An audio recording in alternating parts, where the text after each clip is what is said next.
오늘 본문의 말씀은 하나님께서 하신 말씀, 2절부터 13절까지 하나님께서 하신 말씀이 기록되어져 있고, 그리고 여호수아의 권면이 14절부터 15절, 그리고 백성들의 화답이 16절부터 또 18절까지, 그리고 그 다음에 여호수아의 다시 권면이 이어지는 그런 말씀입니다.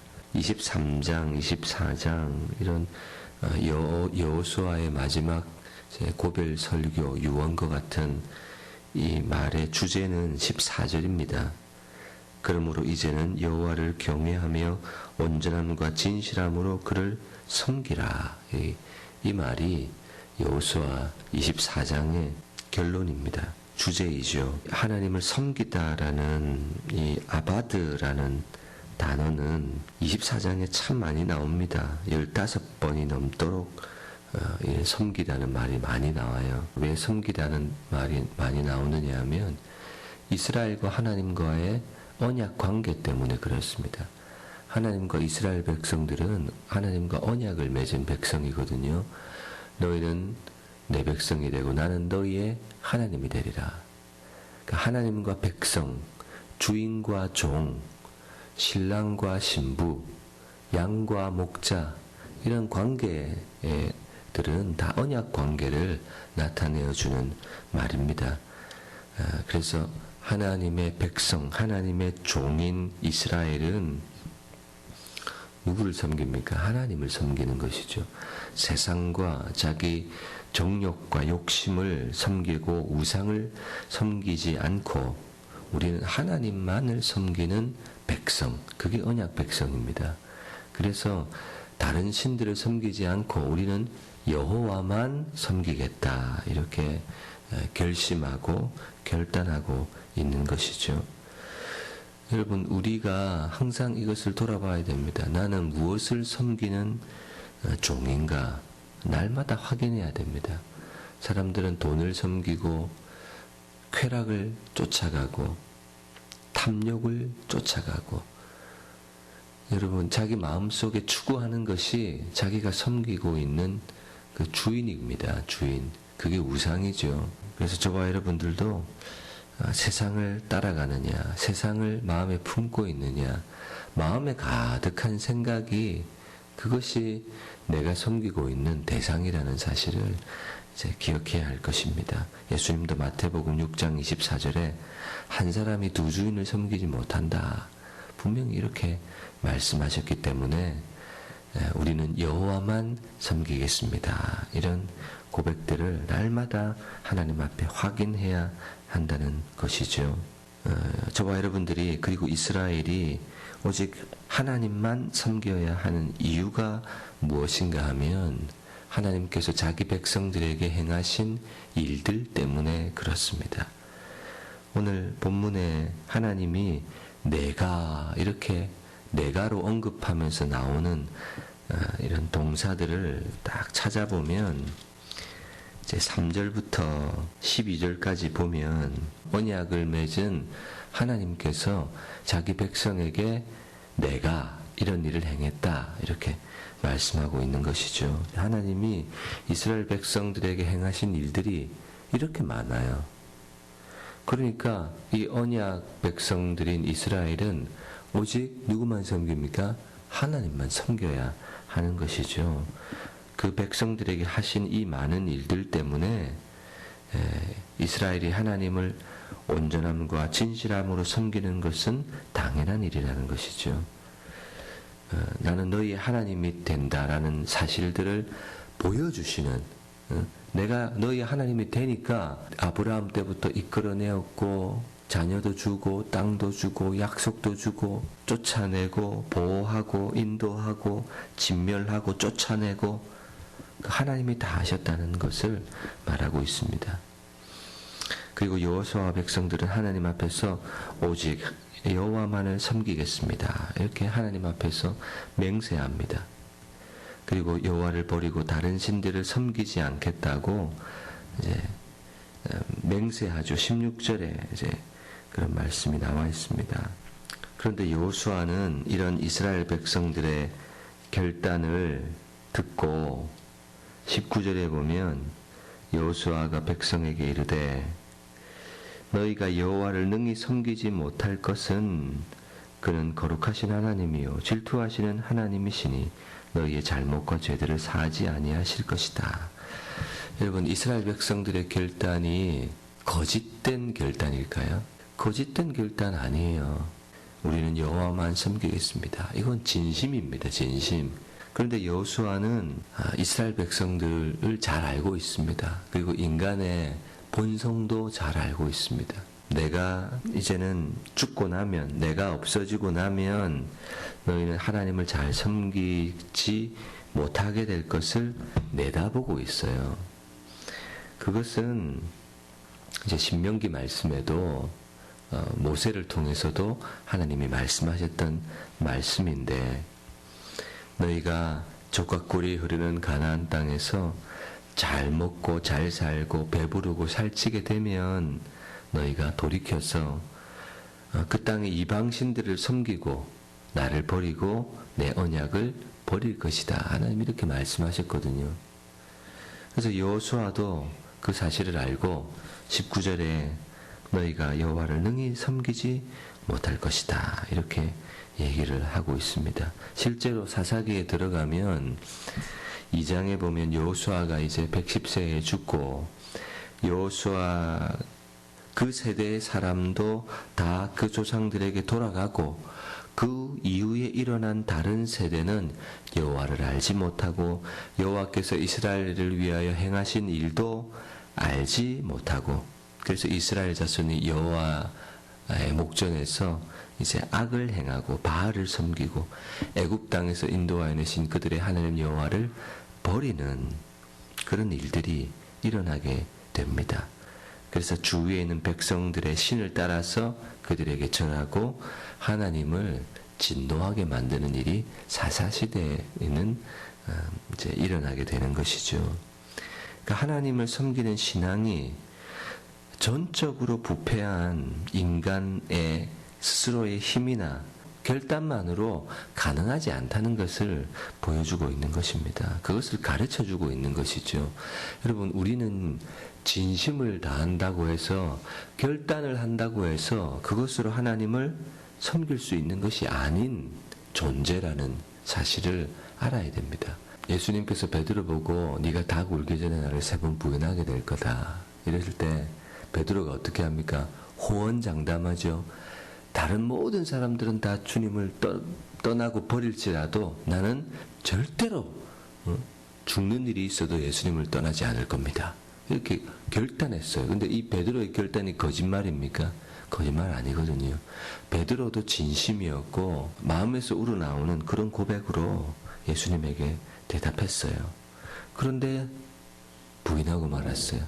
그러니까 우리가 하나님을 섬길 때 우리가 우리의 신앙을 지킨다는 것은 우리의 진심과 결단으로 가능한 것이 아니라는 것이죠.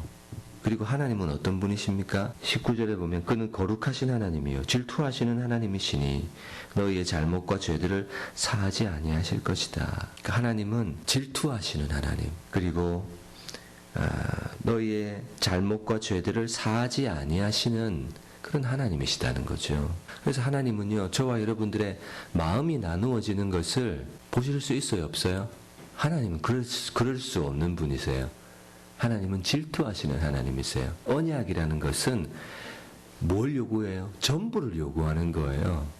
마음을 다하고 뜻을 다하고 힘을 다하는 전부를 원하는 거예요. 너의 전부를 달라. 근데 하나님은 우리의 마음이 나누어지는 것을 너무나 싫어하세요.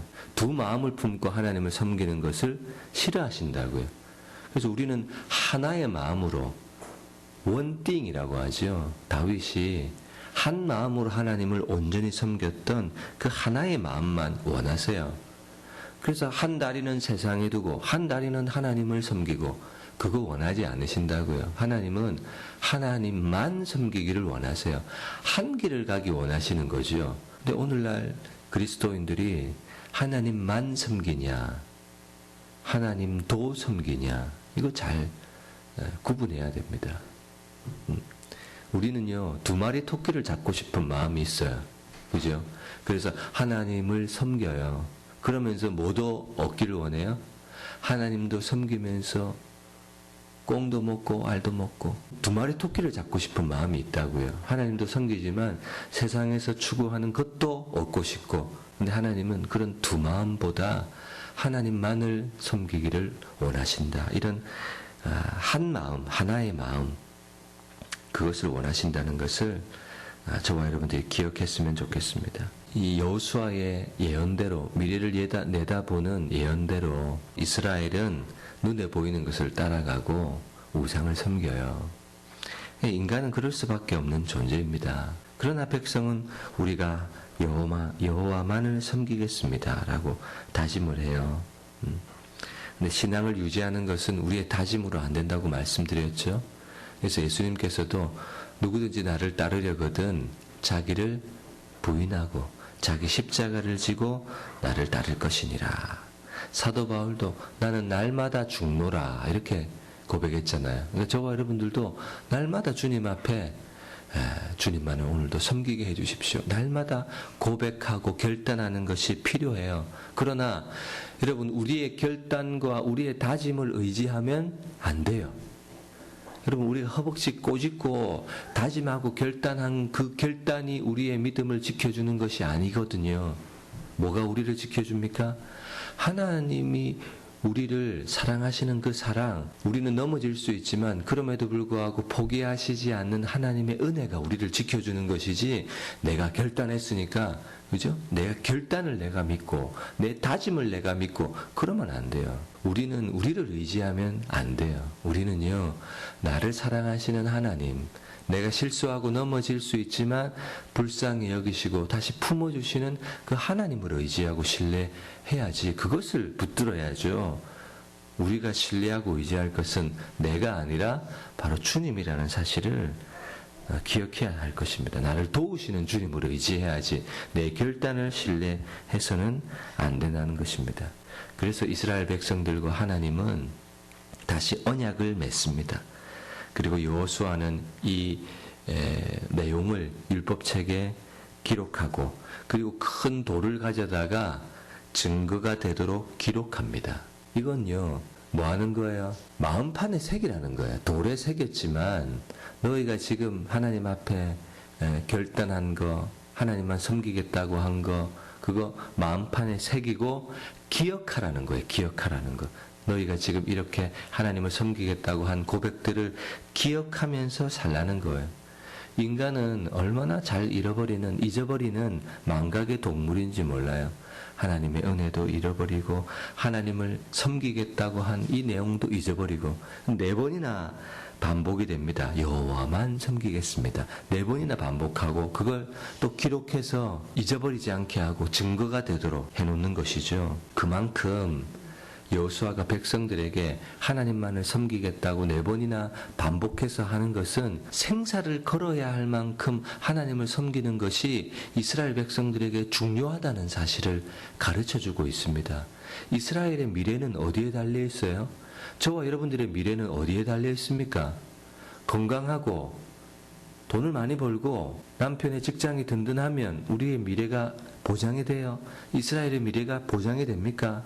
이스라엘의 미래는요, 어디에 달려 있는가 하면 하나님의 말씀을 듣고 순종하고 14절의 말씀처럼 이제는 여호와를 경외하며 온전함과 진실함으로 그를 섬기라. 이것에 달려 있는 거예요. 온전함과 진실함으로 하나님을 온전히 섬기는 일에 이스라엘의 미래가 달려 있는 것. 우리의 미래도 똑같아요. 우리의 미래 어디 달려 있습니까?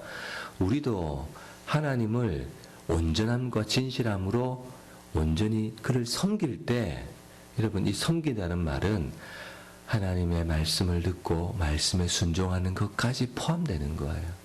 세상을 섬기지 않고 세상을 사랑하지 않고 하나님만을 사랑하겠다는 것이 포함되는 거예요.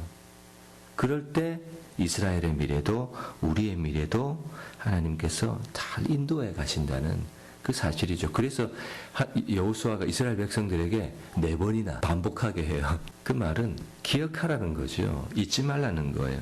그만큼 하나님을 섬기는 것은 우리의 생사가 달린 일이기 때문에 여호수아가 알잖아요. 이스라엘의 미래가 달린 일이기 때문에 계속해서 반복하게 하고 증거의 도를 기록하게 하고 너희가 증인이다 잊지 마라 이런 말을 하게 하고 마지막으로 언약을 다시 세우는 우리 앞서간 믿음의 선배들의 삶도 한번 생각해 보세요. 일제강점기 때 신사참배를 반대했던 선배들이 있었잖아요. 그러나 또 절한 사람도 있었지만 주기철 목사님 같은 경우는 어떻게 했습니까? 일사가고 죽어도 신앙의 정죄를 지키기 위해서는 내가 죽어도 주님을 부인할 수 없다. 이러면서 주님 앞에 신앙 때문에 목숨을 걸고 충성을 다했던 그런 믿음의 선배들을 우리는 기억해야 할 것입니다. 고문과 온갖 옥고를 당하면서도 끝까지 주님을 부인하지 않았고 우상에게 절하지 않았거든요. 근데 오늘날 우리의 신앙은 얼마나 변질되었어요. 오늘은 목숨 걸고 신앙생활 하는 사람 찾아볼 수가 없어요. 일사가고는요, 옛날 영화에나 나올 법한 이야기예요. 여러분, 그러나 다시 우리는 이 신앙의 정신을 회복해야 합니다. 일사가고 죽으면 죽으리라. 이런 마음으로 저와 여러분들이 신앙생활 하시기를 주님의 이름으로 축복합니다.